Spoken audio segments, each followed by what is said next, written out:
एक वकील वो जरिया होता है कि जो एक फैमिली को, नॉर्मल फैमिली को भी और एक हाई फैमिली को भी एक टेबल पे लाके बैठा सकता है, क्योंकि एक वकील ही ऐसा जरिया है जो दो पक्षों को आमने सामने बैठा सकता है। सालों से एक दूसरे के खिलाफ थे, एक दूसरे के खिलाफ लड़ते थे, दुश्मनी रखते थे, वो एक टेबल पर बैठ के उस वकील के जरिए एक अच्छा फैसला देते हैं और एक समाज में बड़ा अच्छा मैसेज आता है। लॉ तो एक ऐसा प्रोफेशन है, मैं तो समझता हूँ कि हमारे देश के हर नागरिक को इसको LLB को करना चाहिए। इतना टाइम क्यों लगता है वकालत को चलाने में? पहले दिन ही मुझे केस मिल जाए और मैं बड़ी ही मतलब हाई अमाउंट ऑफ फीस मैं कोट करूँ, चार्ज करूँ, तो ये चीज़ें आपको एक साइड रखनी पड़ेगी। कुछ इम्पोर्टेंट टिप्स आप सजेस्ट करें एडवोकेसी को चलाने के लिए, मतलब कि मैं भी एडवोकेसी कर रहा हूँ लेकिन आपके भी जूनियर होंगे, आप उनको क्या सजेस्ट करते होंगे कि तुम ये करो ताकि तुम्हारी क्लाइंटेज बने, तुम केसेस लड़ो, कॉन्फिडेंस बिल्ड हो, आप क्या सजेस्ट करेंगे? टाइम इसमें कोई लिमिट नहीं है।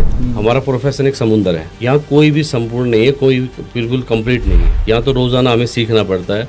आप चाहे किसी की 50 साल की प्रैक्टिस है या किसी की 5 साल की प्रैक्टिस है, बिल्कुल कंप्लीट कोई नहीं होता। आपको भी ऐसा ही लगता है सर कि सिर्फ न्याय पैसों वालों के लिए ही होता है, या सिर्फ न्याय के दरवाजे कि सिर्फ जिसके पास फीस होती है उसको ही न्याय मिलता है और जिसके पास नहीं होती वो बेचारा ऐसे ही भटकता रहता है? अदालत में इंसाफ नहीं मिलता, सिर्फ फैसले होते हैं, ये कहाँ तक सही है?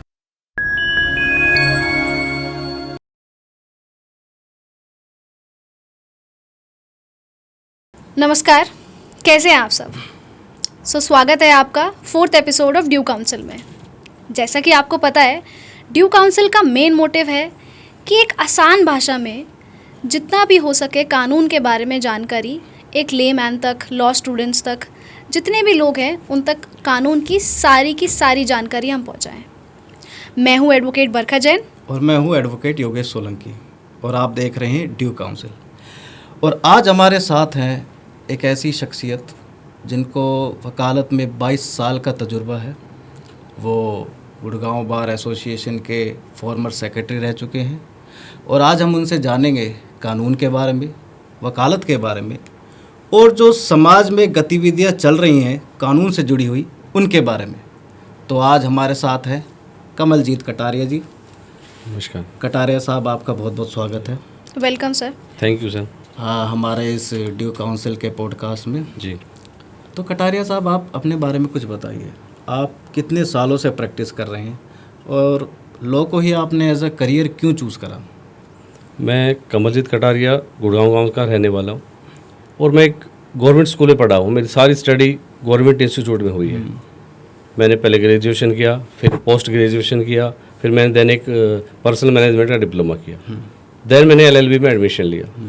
और LLB में एडमिशन लेने का मेरा सबसे बड़ा जरिया मेरे फादर रहे। उन्होंने मुझे हमेशा मोटिवेट किया कि मुझे वकील बनना चाहिए, मुझे लॉ करनी चाहिए। तो मैंने सबसे बड़े मेरे मार्गदर्शन मेरे फादर रहे कि मुझे एक अच्छा वकील बनना चाहिए, एक वकील के साथ साथ समाज की सेवा भी करनी चाहिए। तो आप सेकंड जनरेशन एडवोकेट है अपने फैमिली के? मैं I am only child of my parents. Okay, तो आप फर्स्ट जनरेशन लॉयर? मेरे ताऊ जी एडवोकेट्स हैं। ताऊ जी हाँ एडवोकेट, ठीक है। और आपके फादर ने आपको मोटिवेट किया लॉ करने के लिए? वो एडवोकेट नहीं है? नहीं, मेरे फादर फार्मर, अब इस दुनिया में नहीं है। ओके 2017 में उनकी डेथ हो गई, 18 में, सॉरी। ठीक है। सर, लगभग 22 साल आपने प्रैक्टिस करी जी।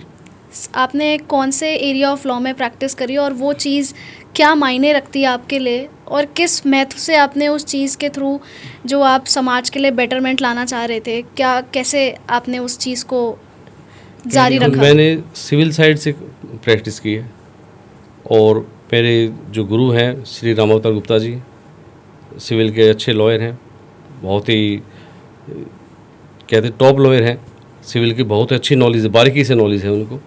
वो मेरे गुरु हैं। मैंने उनके अंडर में ही प्रैक्टिस की है और सिविल साइड से की है प्रैक्टिस में। तो प्योर क्रिमिनल प्रैक्टिस में नहीं करता। जैसे हमारा चेक बाउंसिंग केसेस हैं, कंज्यूमर कोर्ट्स हैं, फैमिली मैटर्स हैं, मैट्रिमोनियल हैं, वो सिविल नेचर में आते हैं। ये सब केसेस हम करते हैं। ठीक है। आपने जब प्रैक्टिस करी तो कैसे आपने, कोई ऐसा आपके साथ किस्सा कुछ हुआ हो सिविल केस में जिससे आपको लगा हो कि मैं सही रास्ते पे जा रहा हूँ, कि ये बेटरमेंट ऑफ सोसाइटी के लिए हो रहा है जैसा कि आपका मकसद था? ऐसे फैमिली डिस्प्यूट भी होते हैं कई बार, एक वकील वो जरिया होता है कि जो एक बहुत ही एक फैमिली को, नॉर्मल फैमिली को भी और एक हाई फैमिली को भी एक टेबल पे लाके बैठा सकता है। वो एक बहुत अच्छा मैसेज आता है अच्छा समाज में, क्योंकि एक वकील ही ऐसा जरिया है जो दो पक्षों को आमने सामने बैठा सकता है, और जो सालों से एक दूसरे के खिलाफ थे, एक दूसरे के खिलाफ लड़ते थे, दुश्मनी रखते थे, वो एक टेबल पर बैठ के उस वकील के जरिए एक अच्छा फैसला देते हैं और एक समाज में बड़ा अच्छा मैसेज आता है। उसमें सबसे बड़ा एक इंसिडेंट ये होता है कि मैंने कई लोगों को देखा है कि फीस ना दे पाएँ, न्याय के प्रॉपर न्याय उनको मिल नहीं पाता, किसी न किसी कारणवश वो एक प्रॉपर चैनल के माध्यम से न्याय नहीं प्राप्त कर सकते। तो मैंने उनकी काफ़ी फाइनेंशियल तौर पर उनसे फीस ना लेकर फ्री ऑफ कॉस्ट उनकी मदद की है। उससे मुझे बहुत अच्छा सेटिस्फेक्शन मिलता है कि मैंने एक समाज को कुछ ना कुछ दिया है। जो मैंने शिक्षा ली है उसके माध्यम से मैं किसी न किसी तरह से समाज का भला कर पाऊँ। ठीक है, अब हम आगे बढ़ते और हैं। हमारे व्यूअर्स के लिए कि फ्री लीगल एड एक ऐसी सर्विस होती है जो एडवोकेट्स आपको प्रोवाइड करते हैं। तो अगर आपके पास पैसे नहीं हैं या आपके पास कोई भी मजबूरी है जिसके कारण आप नहीं प्राप्त कर पा रहे हैं अपना जस्टिस, तो ऐसा नहीं है कि जस्टिस के द्वार बिल्कुल बंद हो जाते हैं। बहुत सारे ऐसे एडवोकेट्स होते हैं जो आपको free legal aid, free advice और आपका केस फ्री में लड़ते हैं। तो प्लीज़ आप उस चीज़ के लिए जस्टिस ये नहीं सोचें कि जस्टिस कानून अंधा होता है और जस्टिस नहीं मिलेगा, सिर्फ पैसों वालों को मिलता है, तो ये गलत है। तो हम आगे बढ़ते हैं सर। मेरा क्वेश्चन ये है, हम आपसे जो जानना चाह रहे हैं कि आज के दौर में एआई का ज़माना है, आप बखूबी जानते हैं, तो एआई के दौर में लॉ और वकालत को एज अ करियर चुनना कहाँ तक सही है? मतलब एआई इतना इवॉल्व हो रहा है डे बाय डे, और वकालत आप जानते ही हैं कितना टाइम टेकिंग प्रोसेस है वकालत चलाना और उसको इस्टेब्लिश करना। बट स्टिल हम देख रहे हैं कि लोग वकालत को चूज़ कर रहे हैं। ये कहाँ, मतलब लोग कहाँ डिसाइड नहीं कर पा रहे हैं कि हम क्या चूज़ करें क्या नहीं? देखिए, लॉ तो एक ऐसा प्रोफेशन है, मैं तो समझता हूँ कि हमारे देश के हर नागरिक को इसको एलएलबी को करना चाहिए। हर आदमी को हमारे देश के हमारे कानून का ज्ञान होना चाहिए। उसको आप प्रोफेशन के तौर पर चुने ना चुने वो बात की बात है। और एआई एक अलग चीज़। आप एआई की मदद से आप प्रॉपर केसेस आप डिसाइड नहीं कर सकते, प्रॉपर आप ड्राफ्टिंग नहीं कर सकते। एआई की मदद एक लिमिटेड स्कोप में होती है। आप जो डायरेक्टली जो आप करेंगे, जो आप अपनी हार्ड वर्किंग से करेंगे, जो आप अपनी खुद की बुक से पढ़ के करेंगे, वो एआई कभी नहीं कर पाएगा। तो मतलब बस कुछ % हम भागीदारी एआई की ले सकते जी, हैं। ले सकते हैं। सर, जैसे माना जाता है, आज के लॉ स्टूडेंट्स भी मानते हैं एआई के ज़माने में भी, कि लॉ सबसे मुश्किल पेशा क्यों माना जाता है? ऐसा क्या है इसमें कि कुछ लोगों को लगता है कि तो बहुत मुश्किल है, कुछ लोगों को लगता है कि वकालत कोई भी कर लेता है। तो इस पे आपकी क्या राय है? इतना टाइम क्यों लगता है वकालत को चलाने में? टाइम इसलिए लगता है कि सबसे बड़ा एक जो कुल मिला के एक शब्द है पेशेंस। जहाँ पेशेंस है वहाँ फिर फ़ायदा ही फ़ायदा है। तो इतनी दिक्कतें क्यों आती है एक नए वकील को वकालत जमाने में? देखो, नए वकील आएगा, पहले सिंपल एक 12th पास बच्चा 5 ईयर से एलएलबी करके कोर्ट में आता है, उसको प्रैक्टिकल नॉलेज कम होती हैं। फिर एक सबसे बड़ी जो फाइनेंशियल प्रॉब्लम होती है कि हमारे जो यंग लॉयर्स कई बार आते हैं, सोचते हैं कि भाई बस जैसे ही मैं वकील बनूं, मेरी जो अर्निंग है बहुत हाई, उसमें हैवी उसमें जाए, पहले दिन ही मुझे केस मिल जाए और मैं बड़ी ही मतलब हाई अमाउंट ऑफ फीस मैं कोर्ट करूं, चार्ज करूं।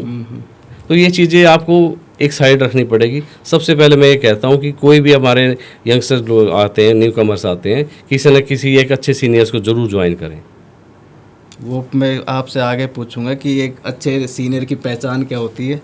बहरहाल मैं एक अलग आगे बढ़ते हैं। कुछ इम्पोर्टेंट टिप्स आप सजेस्ट करें एडवोकेसी को चलाने के लिए। मतलब कि मैं भी एडवोकेसी कर रहा हूँ, लेकिन आपके भी जूनियर होंगे, आप उनको क्या सजेस्ट करते होंगे कि तुम ये करो ताकि तुम्हारी क्लाइंटेज बने, तुम केसेस लड़ो, कॉन्फिडेंस बिल्ड हो? आप क्या सजेस्ट करेंगे? सर, सबसे बड़ा है हार्ड वर्किंग। आप पहले पढ़िए, जितना पढ़ेंगे उतना आपके कॉन्फिडेंस आएगा। आप पढ़ के कोर्ट में जाएंगे तो एक अलग ही आपको एटमॉस्फेयर दिखाई देगा, एक आप पूरा बैलेंस बना के अपने केस को फाइट करेंगे। आज जैसे मैं सुनता हूँ कि राम जेठमलानी साहब जब 17 साल की उम्र में उन्होंने अपनी वकालत पूरी करी और फिर कुछ सालों तक वो सिर्फ कोर्ट में जाके बैठा करते थे जी। और जब कोर्ट की प्रोसीडिंग ही देख के उन्होंने अपनी वकालत करी। जी तो आप भी जी यही सजेस्ट करेंगे? Watch and learn. Watch and learn. जी। तो कितना टाइम लगता है इसमें वॉच एंड लर्न में? देखिए, टाइम इसमें कोई लिमिट नहीं है। हमारा प्रोफेशन एक समुंदर है। हम्म। यहाँ कोई भी संपूर्ण नहीं है, कोई भी बिल्कुल कंप्लीट नहीं है। यहाँ तो रोज़ाना हमें सीखना पड़ता है। आप चाहे किसी की 50 साल की प्रैक्टिस है या किसी की 5 साल की प्रैक्टिस है, कंप्लीट बिल्कुल कंप्लीट कोई नहीं होता। इस रोज़ाना नए लॉ आती हैं, अपने जर्नल्स आते हैं, नए लॉज आते हैं, हमें पढ़ते रहना चाहिए। ठीक है।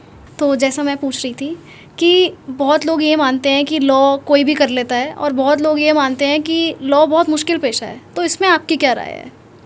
नहीं, देखिए, मैं भी LLB इसलिए ही नहीं कर पा रहा था कि मुझे लगता था कि बहुत ही मुश्किल प्रोफेशन है। कैसे हम ये सेक्शन याद करेंगे, इतनी सेक्शन है, IPC है, सब है, कैसे याद होंगे सब। लेकिन जब जैसे ही इस प्रोफेशन में अंदर घुसे हम, तो हमें लगा कि नहीं, बहुत ही ईजी प्रोफेशन है। तो बस थोड़ा सा टाइम मांगता है, थोड़ा सा पेशेंस मांगता है, उसके बाद इससे अच्छा कोई प्रोफेशन नहीं है। सर 22 साल आपने इस प्रोफेशन में बिताए, जी। तो कैसा रहा आपका ये 22 सालों का सफ़र? और कोई ऐसा वाक़या हुआ हो आपके साथ, कोई ऐसा इंसिडेंट जो आपको आज भी याद आता हो तो हंसी आती हो, या कुछ इमोशनल इंसिडेंट ऐसा हुआ हो, कुछ आप हमारे साथ बताना चाहें हमें? एक इंसिडेंट ये हुआ था कि मैं जब जूनियर आया तो हमारे को सीनियर्स ने कहा कि भाई फला केस में आप जाइए एक बार और प्रोसीडिंग पता करिए क्या चल रहा है। तो मैं जैसे ही गया तो मुझे जज साहब ने कहा कि इसमें 17/3 डेट लगी है। 17/3 जी। हाँ। तो उस टाइम था मई का महीना। ये 17/3 में डिसाइड हो गया केस। अच्छा अच्छा। 17/3 में डिसाइड हो गया। मैंने सोचा कि अप्रैल मई चल रहा है अब तो, 17 मार्च को केस डिसाइड हो, फाइल हम लेके घूम रहे हैं अभी। हाँ। मैंने आके कहा सर को कि मैं कहा सर ये तो 17/3 में डिसाइड हो गया मार्च में। क्या बोले दोबारा, फिर सर ने कहा कि दोबारा बताओ। मैं कहा जी ये मैडम जनाब ने कहा है, जज साहब ने कहा कि ये केसेस तो 17/3 में डिसाइड हो गया। अच्छा। यानी 17 मार्च को केस डिसाइड हो गया। हाँ हाँ हाँ। और वो 17/3 था कि जब एविडेंस नहीं आती CP और अंडर ऑर्डर 17 रूल 3 वो केस डिसमिस हुआ था, डिसाइड हो गया था in the absence of evidence. Okay okay. और वो नॉलेज में ही वो नहीं था। नॉलेज में और वो फाइल चल रही फाइल चल है। रही ना, तो जज साहब ने भी अधूरा बोला और जितना जज साहब ने बोला उतना ही हमने सुना। ऐसा भी हो सकता है गाइस। अब हम आगे बढ़ते हैं। पुलिस अथॉरिटी को लेके सवाल है, मैं आपसे जानना चाहूँगा कि क्यों हमेशा हम देखते हैं कि पुलिस हम अपनी पावर का मिसयूज़ करती है। हम आजकल बहुत सारी रील चलती हैं कि कोई कुछ कर रहा है, पुलिस कोई SHO है, ASI है, they are using their power. Why? क्यों? नहीं, देखिए ऐसा कुछ नहीं है। हाँ। मिस यूज़ कोई अपनी पावर का नहीं करता, दिखाया कुछ जाता है, होता कुछ है, ऐसी चीज़ें अलग है ये। अच्छा अच्छा अच्छा। हाँ, वकील और पुलिस हमारे कानून के 2 बड़े स्तंभ हैं जो मिलकर काम करते हैं। उनके बिना बिल्कुल ये सिस्टम को चलाना अधूरा है। पॉइंट बिल्कुल परफेक्ट बात सर। बिल्कुल। और ये जब तक ये दोनों का बैलेंस नहीं बनेगा, कि कम्युनिकेशन नहीं रहेगा, तब तक प्रॉपर एक हमारा लॉ एंड ऑर्डर कंप्लीट नहीं हो पाता। आपको भी ऐसा ही लगता है सर कि सिर्फ न्याय पैसों वालों के लिए ही होता है, या सिर्फ न्याय के दरवाजे कि सिर्फ जिसके पास फीस होती है उसको ही न्याय मिलता है और जिसके पास नहीं होती वो बेचारा ऐसे ही भटकता रहता है? नहीं, ऐसा कुछ नहीं है। न्याय देखो, ये हमारा कॉन्स्टिट्यूशन है, न्याय मिलना हर आदमी का अधिकार है, हमारे भारतीय हर नागरिक का अधिकार है। हमारा संविधान ये कहता है कि हर आदमी को न्याय दिलाना और न्याय मिलना उसका फंडामेंटल राइट है, उसको न्याय मिलना चाहिए। उसके लिए ज़रूरी नहीं कि आपके पास पैसे हैं तो ही आपको न्याय मिलेगा, अदरवाइज़ नहीं मिलेगा। जिसके पास पैसे नहीं है उसके भी तो केसेस लड़े जाते हैं। उसके लिए हमारे DLA से बनी हुई है, जिसे फ्री ऑफ कॉस्ट हम लॉयर एंगेज करते हैं। और एक जिसके पास बेचारे के पास फीस देने की कोई कैपेसिटी नहीं है तो उसके माध्यम से वो अपने केसेस को डिसाइड करवाते हैं। एक कहावत मैंने सुनी थी एक्चुअली कि अदालत में इंसाफ नहीं मिलता, सिर्फ फैसले होते हैं, ये कहाँ तक सही है? सर अदालत तो फैसले करने के लिए ही होती है और अदालत चलती है सबूतों पे। हमारा कानून बंधा हुआ है, जो सबूत है, जो जो हमें फाइल में दिखाई देगा वो है। इमोशंस पे अदालत नहीं चलती। पर लास्ट में तो जब केस की जजमेंट आती है वो एक फ़ैसला ही है, लेकिन जहाँ शायद इंसाफ मिलना हो, कभी कभार इंसाफ नहीं भी मिलता है, वो फिर सिर्फ फैसला ही सुनाया जाता है। ये मेरा मानना है। नहीं, ऐसा नहीं है। हाँ। फैसला एक अदालत नहीं करती तो दूसरी कर देती है। सही, कई बार गलतियाँ होती हैं। हाँ, इसलिए तो हमारी अपीलेट कोर्ट से बनी हुई है, high court, supreme court. Okay, ठीक है। इस एआई के ज़माने में आप वकीलों का भविष्य कैसा देखते हैं कि आने वाले 5-10 सालों में क्या होगा वकीलों का भविष्य? क्या उस वकालत में इम्पैक्ट क्या पड़ेगा वकीलों पर एआई का? देखिए, मैं तो अपने जो हमारे न्यू कमर्स आ रहे हैं, यंगस्टर हैं, या हम भी जब आज 22 साल की प्रैक्टिस हो गई, तो एआई से थोड़ा सा डिफरेंस बना के रखें। चैट जीपीटी से दूर रहें थोड़ा सा। जो लिखें वो पढ़ कर लिखें, अपनी बुक्स में से प्रॉपर पढ़ के लिखें। प्रॉपर रूलिंग्स हमारी जो बुक्स आती हैं उनको पढ़ें और वो बोलें जो बुक्स में लिखा है, जो हमने पढ़ा है, जो प्रॉपर जजमेंट्स हैं। तो ओनली चैट जीपीटी पर डिपेंड ना करें। ठीक है, तो आपका कहना है कि बस अपना दिमाग लगाएं जी, मशीन पे ज़्यादा भरोसा ना रखें। करें। ठीक है। वकीलों और पुलिस के बीच में हमेशा 36 का आंकड़ा क्यों रहता है? मतलब ऐसा ही दिखाया जाता है कि वकील इस तरफ है, पुलिस इस तरफ है और दोनों के बीच का कोऑर्डिनेशन ही नहीं हो रहा है। ऐसा लगता है कि दोनों आपस में जैसे एक जंग लड़ रहे हों। नहीं, ऐसा कुछ नहीं है। कोई 36 का आंकड़ा नहीं होता। मैं पहले भी कह चुका हूँ कि वकील और पुलिस इस हमारे कानून के, हमारे लॉ एंड ऑर्डर के सबसे बड़े दो स्तंभ हैं, जो हमेशा एक बैलेंस बना के आप अपना पक्ष रख के, आप अपनी नॉलेज के मुताबिक, आप अपने डिपार्टमेंट के मुताबिक काम करके आप अपना पक्ष रखते हैं। हम कोर्ट्स में भी 2 एडवोकेट्स होते हैं, अंदर जाके अपने अपने केसेस लड़ते हैं, अपने अपने क्लाइंट के केसेस लड़ते हैं और खूब तेज़ तेज़ आवाज़ें भी चिल्लाते भी हैं, ज़ोर से बोलते हैं, एक दूसरे से आर्गुमेंट हाई लेवल पे हो जाती है, बट 12 के साथ चाय पीते हैं दोनों। और ऐसे ही पुलिस है और ऐसे ही वकील हैं। उन्होंने जो देखा वो उन्होंने लिखा पुलिस ने, और जो वकील को सही लगा वो उन्होंने अपने केस में एक्सप्लेन किया, कन्वे करा जज को। ठीक है, फैसला तो जज साहब ने करना है ना। दोनों उन्होंने अपना फर्ज निभाया, वकील ने अपना, पुलिस ने अपना, लेकिन बाहर आके दोनों ही समाज के अहम पहलू हैं और हमेशा रहेंगे।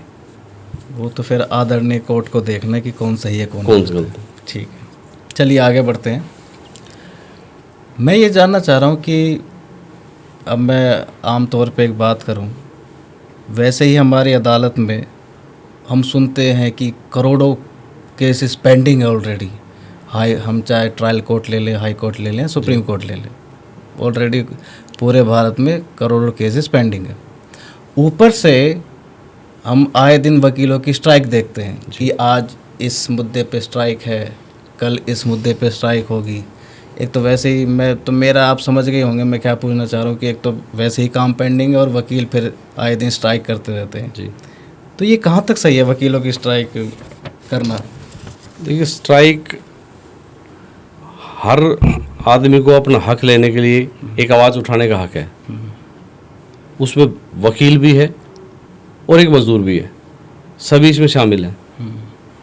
तो वकील की भी कई, हमारी प्रोफेशन में भी कई बार दिक्कतें आती हैं कि कुछ हमारी मांगें होती हैं, कुछ प्रॉब्लम्स आती हैं, उनको आगे लाने के लिए हमें एक कदम उठाना पड़ता है। लेकिन हम कभी भी नहीं चाहते कि हमारे स्ट्राइक का असर हमारे किसी क्लाइंट पे पड़े या किसी हमारे समाज पे पड़े। हम उसको तुरंत किसी न किसी तरीके से रिकवर करने की कोशिश करते हैं। कोई वकील ये नहीं चाहता कि हमारे क्लाइंट का केस लंबा चले या हमारे क्लाइंट का कोई नुकसान हो, क्योंकि वो हमें पे करता है। उसकी क्लाइंट की बड़ी अर्नेस्ट मनी होती है, बड़ी मेहनत की कमाई होती है, उससे वो अपना केस, उसकी फ़ीस पे करके उस फीस से एक वकील का घर खर्च चलता है। तो ना तो वकील ये चाहेगा कि मेरा नुकसान हो और ना ही एक क्लाइंट चाहेगा कि मेरा नुकसान हो। जैसा हमें पता है कि आप सेक्रेटरी रहे हैं गुड़गांव बार के, तो एज अ सेक्रेटरी बार के लिए आपने क्या काम करे और ऐसा आपने क्या कार्य किए कि स्ट्राइक करने की ज़रूरत ही ना पड़ी हो? स्ट्राइक का इशू तो देखो कभी भी आ सकता है, कोई भी कभी कोई प्रॉब्लम आ सकती है, तो उसकी आवाज़ उठाने के लिए एक चैनल होता है कि हम अपनी जो डिमांड्स हैं, हम अपनी ज़रूरतें हैं, उसको कैसे पूरा करें।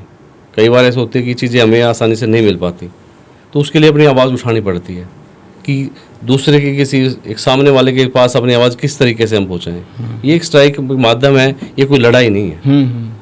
ये आपकी आवाज़ आवाज़ है ये, और वो भी शांतिपूर्ण तरीके से करते हैं। आम वकीलों की आवाज़, और वो पूरी बार की आवाज़ होती है। प्रेसिडेंट सेक्रेटरी स्ट्राइक नहीं करता, वो एक पूरी बार की आवाज़ होती है।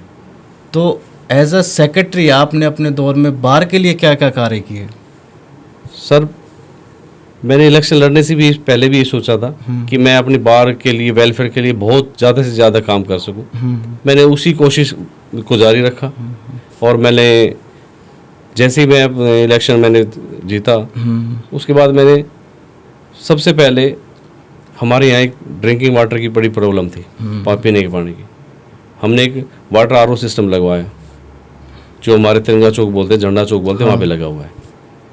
उसके बाद एक हमारा डी ब्लॉक था, वहाँ वो हॉल सबसे पुराना था, उसको किसी ने आज तक हाथ भी नहीं लगाया था। बड़ा जिग-जैग था, बारिश के मौसम में बैठना बड़ा वहाँ मुश्किल होता था, मच्छर होते थे, पानी भर जाता था, फाइलें हम हाथ में लेके खड़े रहते थे। उस डी ब्लॉक को मैंने बनवाया। फिर हमारे जैसे ही बार के मेंबर बढ़ते रहते हैं, हमारी बार पंजाब हरियाणा की सबसे बड़ी बार एसोसिएशन है, सबसे ज़्यादा हमारी मेंबर्स हमारी बार में हैं, तो जाहिर सी बात है कि हमारी सीट की, चैम्बर्स की प्रॉब्लम भी रहे। उसके लिए मैंने कंटिन्यू प्रयास किए कि हम एक ज़मीन अलॉट हो, जिसमें हम बहुमंजिला इमारतें बना के, हम अपने चैम्बर्स एक अच्छा एटमॉस्फेयर बना के हमारे वकील साथियों के लिए एक चैम्बर्स की बिल्डिंग तैयार करें, ताकि हम सभी एक छत के नीचे बैठकर अपना काम कर सकें। उसके लिए मैंने, हमारे डिप्टी सीएम थे श्री दुष्यंत चौटाला जी, उनके सामने भी अपना पक्ष रखा। हमारी बार से दो हमारे जो एडवोकेट हैं, अधिवक्ता हैं, वो भी हमारे उस टाइम हमारे एमएलए थे, एक पटौदी विधानसभा से, गुड़गांव विधानसभा से। उनके थ्रू भी मैंने अपने कई बार रिक्वेस्ट दी कि हमें एक ज़मीन अलॉट, हमारे चैम्बर्स के लिए ज़मीन अलॉट हो जाए, ताकि हम उसमें चैम्बर बना सकें। और एक लाइब्रेरी की बड़ी समस्या थी हमारी, जो बुक्स पर काफ़ी पुरानी बुक्सें थी, बुक्स की जो न्यू हमारी जर्नल्स आते हैं, वो उनकी कमी थी, उनको भी मैंने काफ़ी मात्रा में पूरा किया। कब से कब तक आप सेक्रेटरी रहे अपने उसमें? मैं अप्रैल 2020 से अप्रैल 2019 से नवंबर 2020 तक मैं सेक्रेटरी रहा। और अभी हम सुन रहे हैं आप फिलहाल 2026 में आप प्रेसिडेंट पद के लिए आप इलेक्शन लड़ रहे हैं जी। अगर आप प्रेसिडेंट बन जाते हैं तो आपके क्या कार्य रहेंगे? क्योंकि अभी हाल ही में जस्टिस ऑफ टावर का इनॉग्रेशन हुआ है जी, तो हमारी आधी समस्या तो वैसे ही ख़त्म हो गई जी। अब क्या कुछ नई समस्या आपके पास है जिसको आप हल करना चाह रहे हैं? कि आप प्रेसिडेंट बने और सबसे पहला काम आपका क्या होगा कि हाँ। सबसे पहला मेरा गोल ये है, मुझे ये करना है सबसे पहला? सबसे पहले जो है, देखो, सबसे पहले हमारी आज के दिन जो ज़रूरत है, हमारी बिल्डिंग बहुत बदतर हालत हो चुकी है, जिस हम बिल्डिंग में हम बैठते हैं, प्रैक्टिस करते हैं, उसके लिए सबसे प्रैक्टिस करने के लिए सबसे अच्छा हमें एक एटमॉस्फेयर चाहिए, जहां हम अपने प्रोफेशन को आगे बढ़ा सकें, अपना काम कर सकें। उसके लिए हमें एक प्रॉपर स्पेस चाहिए। जो हमारी डिमांड्स पहले जो ऑफिस बेरर है वो भी करते आ रहे हैं, मैंने भी की है, उसके लिए है कि हमें जल्दी से जल्दी चैम्बर्स के लिए ज़मीन अलॉट कराई जाए, ताकि अब उसको बनने में भी टाइम लगेगा। और हमारे यंग लॉयर्स, काफ़ी यंग लॉयर्स हमारे परिवार में बढ़ते जा रहे हैं, तो हमें प्रॉपर एक जगह चाहिए, एक स्पेस चाहिए, ताकि हम अपने जो प्रोफेशन है उसको अच्छी तरह से कामयाब बना सकें।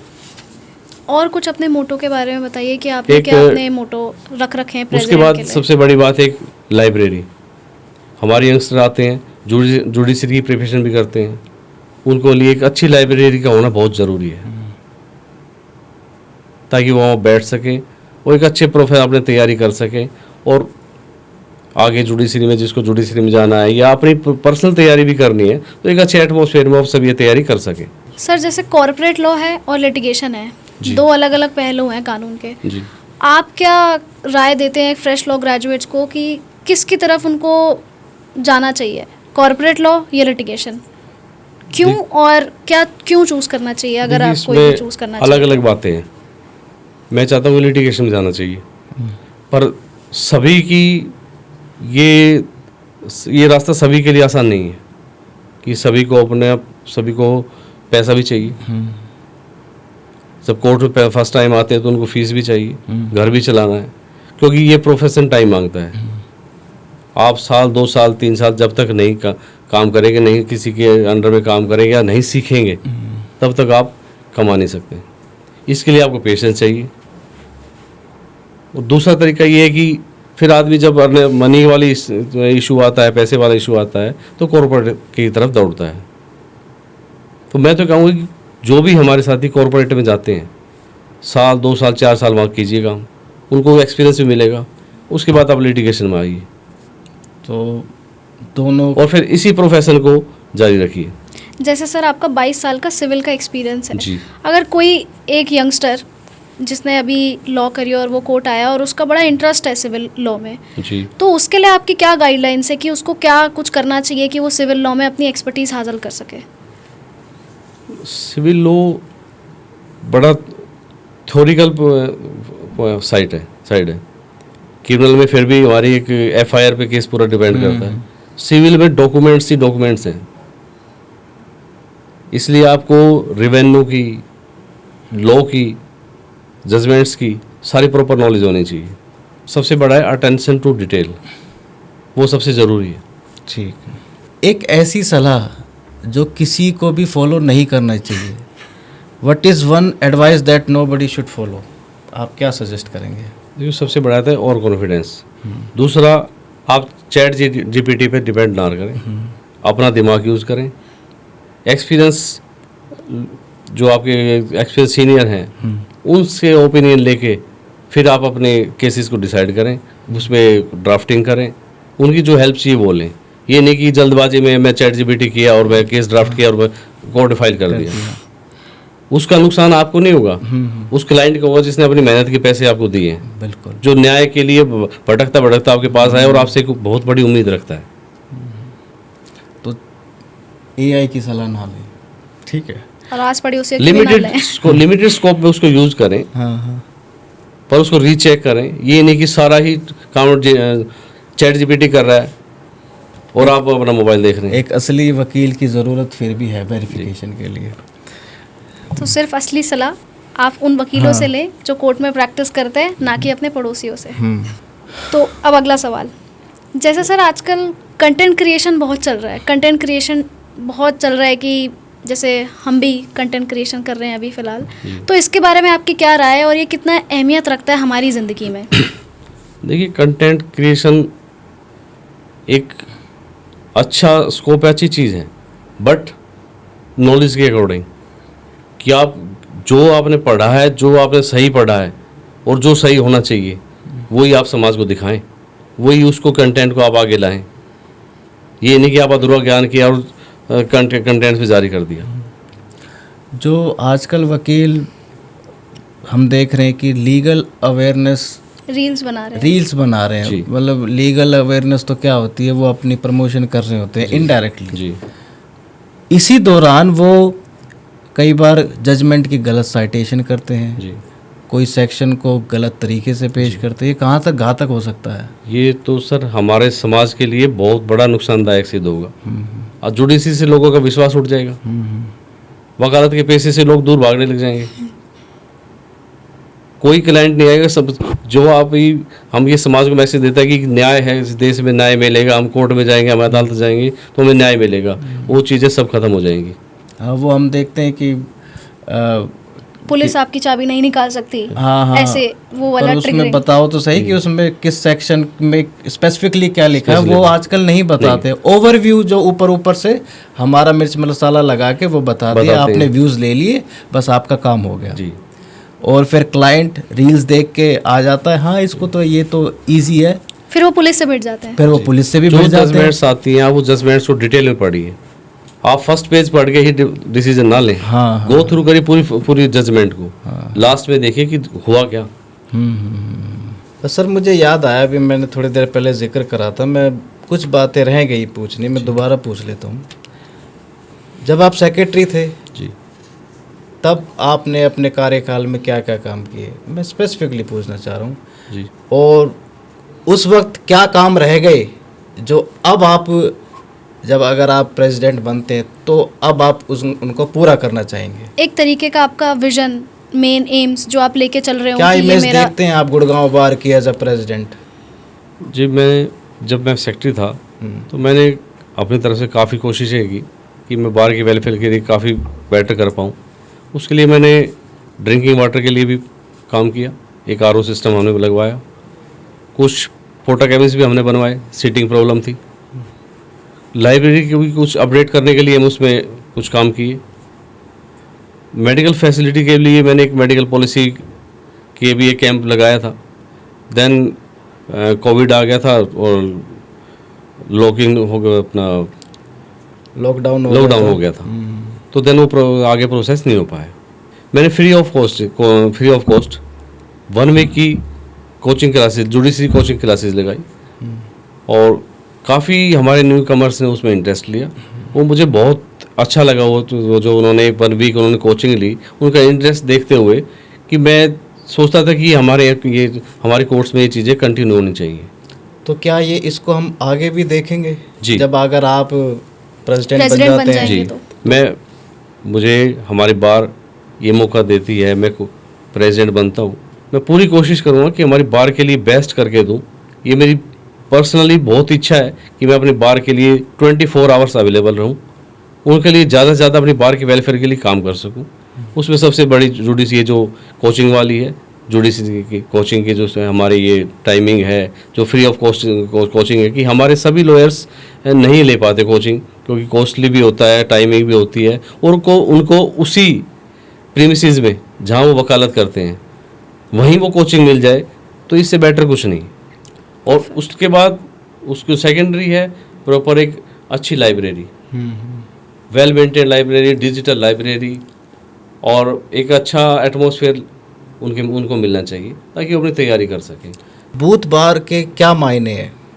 आप क्या देखते हैं कि अगर आप एज अ प्रेसिडेंट बनते हैं तो बार मजबूत कैसे हो? वो एकता जो वो शब्द है एकता, उसको कैसे डिफाइन करोगे आप? मैं हमेशा ये कहता हूँ, चुनाव को साइड रख के हमारी यूनिटी हमेशा बनी रहनी चाहिए। हमारा परिवार है जिसमें हम 24 घंटे में से करीब 12 घंटे हम सभी साथ रहते हैं। हम शायद अपने गली मोहल्ले वालों को, अपने फ्रेंड सर्कल भूल जाते हैं, लेकिन जो हमारा परिवार इतना बड़ा है, हमारी बार सबसे बड़ी बार है, लगभग आज 11,460 एडवोकेट्स हमारी बार में हैं, तो ये हमारा परिवार है, इसकी यूनिटी हमेशा बनी रहनी चाहिए। मैं समझता हूँ इलेक्शन सब कुछ नहीं है। मैं इसी बात पे मुझे एक हमारे पूर्व प्रधानमंत्री स्वर्गीय श्री अटल बिहारी जी की एक बात याद आती है बार बार, कि सरकारें बनती रहेंगी, चुनाव होते रहेंगे, सरकारें गिनती रहेंगी, बनती रहेंगी, लेकिन हमारा लोकतंत्र, हमारा देश हमेशा बना रहना चाहिए। मैं यही बात हमारी बार के लिए कहता हूँ। चुनाव आते रहेंगे, जाते रहेंगे, हार जीत होती रहेगी, हमारी यूनिटी, हमारी एकता हमेशा बनी रहनी चाहिए, ताकि हम एक दूसरे के लिए एक सुख दुख में हमेशा खड़े रहें।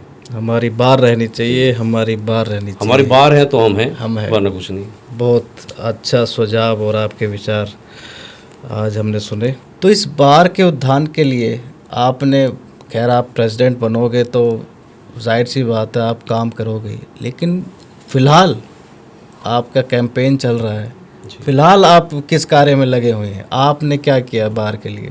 देखिए, मैं इलेक्शन से पहले भी जितनी हो सके बार के बाद जो हमारी प्रॉब्लम्स हैं उनको सोल्व करने की कोशिश करता हूँ। जैसा भी हाल ही में हमने देखा कि हमारी टावर ऑफ जस्टिस की नई बिल्डिंग तैयार हुई जी, उसके आने जाने के रास्ते में थोड़ी सी प्रॉब्लम आ रही थी, ताकि वो जो हमारी बिल्डिंग नहीं बनी है उसके रास्ते में वो स्टेज की प्रॉब्लम आ रही थी। उसकी हाइट काफ़ी थी, हमारे सीनियर्स मैंने काफ़ी देखा कि वो बड़ी मुश्किल से उस पर चढ़ पा रहे थे और चोट लगने बहुत ज़्यादा उसमें आसार नज़र आ रहे थे। ये दो चीज़ें मैंने 2-3 दिन नज़र देखता रहा, तो मुझे ये महसूस हुआ कि क्यों ना हम खुद ही इसमें कुछ करें।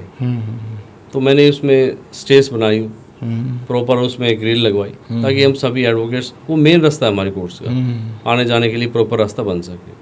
सबसे बढ़िया drainage system, water locking system, इसकी बड़ी समस्या है इसकी कोर्ट बड़ी में। समस्या ये तो पूरे गुड़गांव की समस्या है बहुत वैसे बहुत तो। पानी भर जाता है। बहुत पानी भर जाता है बारिश में। हम्म। तो उसके लिए भी हमने जो हमारा गेट नंबर 1 है उसके पास काफ़ी वाटर लॉगिंग हो गया था। उसके लिए हमने एक ब्रिक मंगवाया स्पेशल। ब्रिक का एक हमने पाथवे बनवाया ताकि उस पे से इजीली हम अपने कोर्ट्स में जा सकें, चैम्बर्स जा सकें। एक हमारे हॉल्स नंबर 4 है, हॉल नंबर 8 है, उनकी छतों की सफाई नहीं प्रॉपर नहीं हो पाती ताकि उसमें सारी ब्लॉकिंग हो जाती है, छत भर जाती है, वो पानी नीचे आने लगता है ताकि जो हमारे साथी नीचे बैठते हैं उनकी सीट्स पे फाइल पे बड़ी दिक्कत आती है, फाइल भीग जाती है सारी। हाँ। उसमें बड़े बड़े कॉन्फिडेंशियल डॉक्यूमेंट्स होते हैं क्लाइंट के। तो मैंने हॉल नंबर 4 के लिए भी काम किया, उनकी फॉल सीलिंग के लिए, उसकी छत के लिए रिपेयर करवाया। हॉल नंबर 8 को भी क्लीन करवाया पेस्ट कंट्रोल। और ये फॉगिंग करवाई मैंने। जो पानी भर जाता है, काफ़ी बड़ी दिक्कत होती है कि जगह जगह पानी ब्लॉकेज हो जाती है, तो उसके लिए मैंने MCG की हेल्प से फॉगिंग करवाई। काफ़ी अच्छे कार्य आपने किए सर। कि अभी भी वो कर रहे हैं। ये तो प्रेसिडेंट बनने से पहले आपने इतने कार्य करे, पता नहीं प्रेसिडेंट बनने के बाद आप क्या क्या करेंगे। That would be a positive side for us. मैं तो ये चाहता हूँ कि अपने लिए सभी जीते हैं। जी बिल्कुल। इंसान वो है जो दूसरों के लिए भी जिए। जी, अपने लिए सभी करते हैं, उस समाज को भी के लिए भी करना चाहिए। एक समाज में बदलाव की बड़ी ज़रूरत है और उस कार्य में आप लगे हुए हैं। और शुरुआत हो रही है हमारी बार से। और शुरुआत है उस हमारे गुड़गांव बार से। हम आशा करते हैं आप इसी कार्य में सालों तक लगे रहें। और हमारी ब्रांड का उद्धार हो, बेटरमेंट हो under sir your presidentship. Thank you. Let's get ready for our most spiciest round, that is the rapid fire questions round.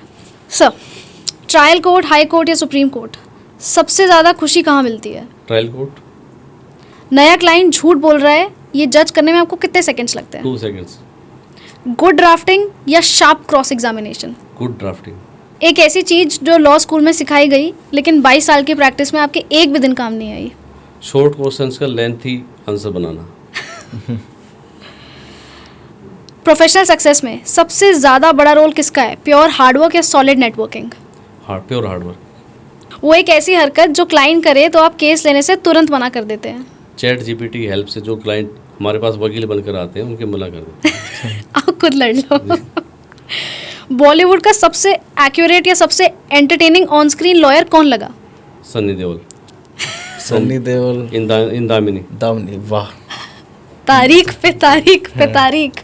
आज के फ्रेश लो ग्रेजुएट्स में सबसे बड़ी स्ट्रेंथ क्या है और सबसे बड़ी वीकनेस क्या है? सबसे बड़ी वीकनेस है पेशेंस और सबसे बड़ी स्ट्रेंथ है कॉन्फिडेंस। अगर 22 साल पहले ब्लैक कोट ना पहना होता तो आप किस प्रोफेशन में होते और क्यों? Government service. क्यों?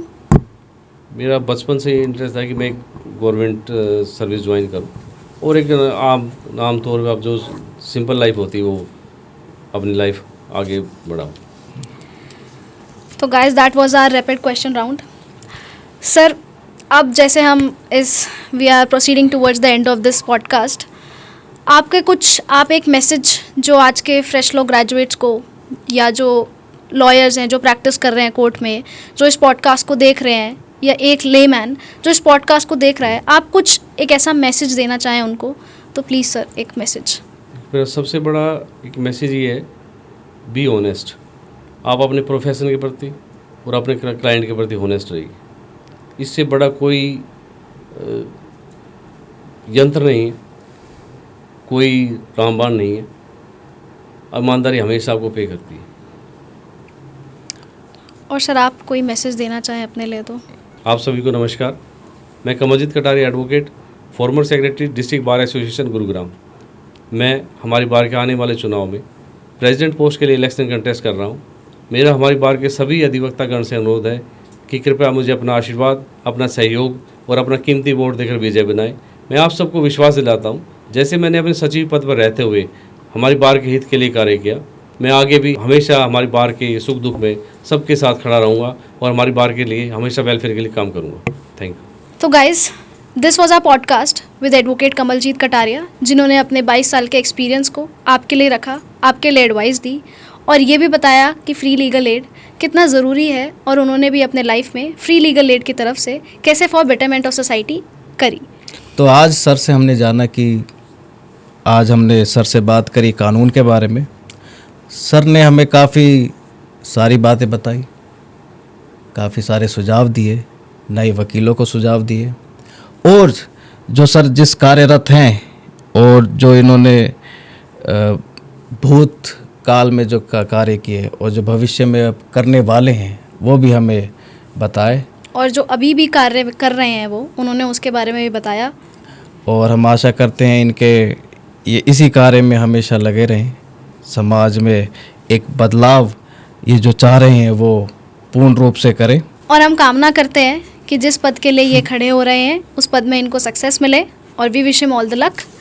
और ऐसे ही कंटेंट के लिए ड्यू काउंसिल को फॉलो करें, क्योंकि ड्यू काउंसिल का एक ही मकसद है, एक लेमैन लैंग्वेज में हर उस इंसान तक कानून के लिए इन्फॉर्मेशन पहुंचाना।